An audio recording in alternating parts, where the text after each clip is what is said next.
Hi, my name is Hannah, and I am the product manager of the Rosemount 2405 monitoring hub.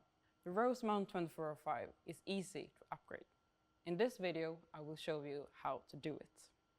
Remember, before performing an upgrade, please make sure to back up your configuration. Log in to the web interface as an administrator.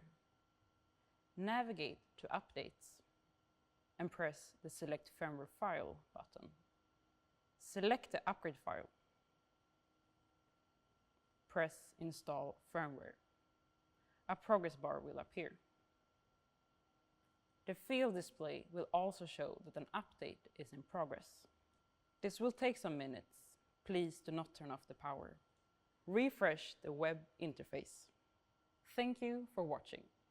For more information, please visit emerson.com/rosemount2405 or feel free to contact your nearest Emerson representative.